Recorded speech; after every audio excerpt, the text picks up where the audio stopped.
Hey there Rub-a-Dub subs, it's Blackmetalwerewolf making a brand new video for you this week, and this week's video is going to be talking about heavy metal cover art. Heavy metal is one of those genres of music that people are going to be talking about forever. Since its creation a couple decades ago, till the end of mankind and probably a couple thousand years past that, people are going to be talking about heavy metal. Not just the music, but the art as well. Because heavy metal art is such a wide spectrum. It can be something as simple as a picture of a band to some masterpiece painting depicting rape, murder, and all sorts of horrible violence. It can just do anything it wants and get away with it because it's heavy metal. What other genre of music can have someone getting their brains bashed in with a hammer? You're not going to find that on a Taylor Swift album. You'll never find a Drake album with a church burning down on it. But hey, a black metal album fucking might have that. And that's what makes it so fucking awesome. It can do whatever it wants and it's badass. So that's why in this video I'm going to be talking about my favorite 6 heavy metal art covers. Now before I really get into it, I just wanted to mention that this is merely a commentary on the art, not the music. I'm well aware that some of the bands I'm about to talk about have better albums when it comes to music. There's no doubt about it. But this is simply talking about the cover art, so I don't want to get a bunch of comments saying, oh, well, that's a cool picture, but this album sounds better. Well, yeah, you're probably right, and I'm aware of that, but I just want to talk about the art in this video. So let's get down to it. Let's start with number 6. Let's start with one of the kings of thrash, Megadeth, Rust in Peace. This is a great album and an amazing piece of art too. Just looking at it, you can see Rattlehead in a bunker standing above a cryogenics tube with an alien inside of it, holding some sort of weird glowing crystal while several political leaders sit around and watch. Megadeth has always been a political band, and I've always felt like they never trusted the government. So I kind of feel like this is a commentary that, hey, we know that the government's hiding a bunch of weird shit, and it shows that in this. Do you believe in aliens? Who knows? Who knows if the fucking Dave even believes in aliens? But he does. I think it's a good representation of him saying that we all know that something weird is going on in the government and they're not telling us. And the whole idea of alien conspiracies is a good representation of it. Just saying the word Roswell conjures up pictures of government conspiracies, government covers-ups, and fucking aliens. So I think this album cover does a very good job of getting that message across. Next up, we have Unleashed, Dawn of the Nine. Once again, another one of my favorite album arts because just how atmospheric it is. It depicts a rune stone with a stone Mjolnir sitting in front of it, in front of an icy wasteland backdrop with the northern lights shining around, with also some crows and some broken down buildings in the background. It is just so atmospheric and it really sets the mood for what this album is about. If you've never listened to it, I suggest you should, and if you don't really have a chance to listen to it, just go onto Google and look at this picture. It's amazing painting. Whoever did this should be fucking proud of themselves. And, it really just fits the album perfectly. So, Unleashed, Dawn of the Nine. Check it out if you haven't. And also, just look at that fucking picture. You really, really should. This one was probably my hardest to choose because the band has so much amazing cover album. It was hard to pick just one.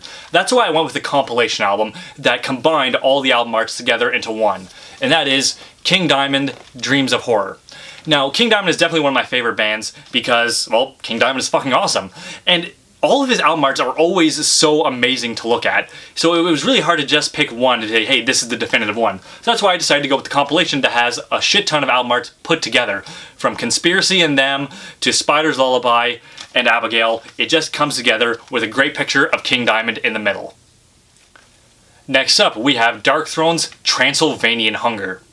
Just the name fills your head with visions of vampires and darkness and evil, and the picture really goes along with it.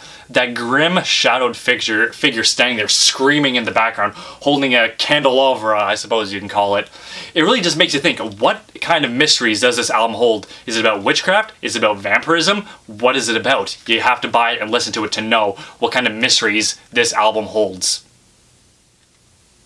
This next one, I'm just going to show you the pamphlet that came with the CD, because I bought it on eBay brand new, and when it got to me, the jewel case is totally smashed and covered in scratches, but at least the pamphlet comes in. But this one is a perfect symbol of less is more. Nothing more than a simple black and white picture of the band, and that is Immortal, Pure Holocaust.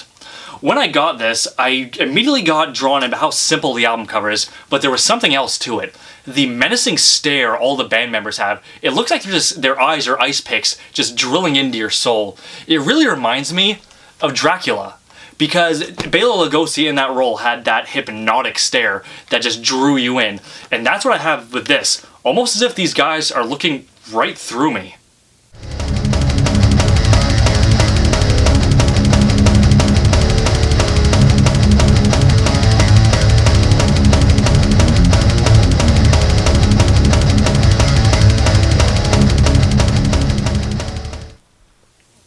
Now for my favorite piece of album art, Iron Maiden's Fear of the Dark. I've always loved Iron Maiden's album art because Eddie is such an interesting character. He can be anything. He can be a mental patient, to a time-traveling cyborg, to a pharaoh, to a twisted monster coming out of a tree in the middle of the night in front of a full moon. It's such an interesting thing, and the reason why I love this one so much is probably because it's one of the first album covers I've actually ever seen and studied. I remember my older brother came home with this album, and he set it down on the coffee table, and when he wasn't around to scream at me, I picked it up and I just stared at it, because it was so cool seeing this twisted, gnarled monster coming out of this dead tree. It's just so haunting. It just always stuck with me my entire life, and I could never get enough of it. Hell, that's even the back patch on my battle vest. It's just something that's never gone away with me. And it could be anything. It could be a patch, it could be a poster, it could be a flag, it could be a t-shirt. Even though every time I've gone to an Iron Maiden concert, for some reason the Fear of the Dark things are always fucking jacked. The price is always jacked up so much it's unrealistic. But either way, this is my all-time favorite one. So that's it for my video about my top 6 album arts. I want you guys to tell me what your favorite are, because everybody has different tastes. It's like the old saying goes, I don't know what art is, but I know what I likes. So please, let me know in the comments what your favorite are. Do you disagree with my list? Do you agree? Let me know, I'd love to hear about it. So that's it for today's video. If you like what you saw, don't forget to like and subscribe and leave me a comment letting me know what you thought of today's video. Also, while you're at it, check out some of my past videos too. If you'd like to keep up with me on a more daily basis, you can follow me on Instagram and Facebook. I'll be putting my Instagram name and Facebook link in the description.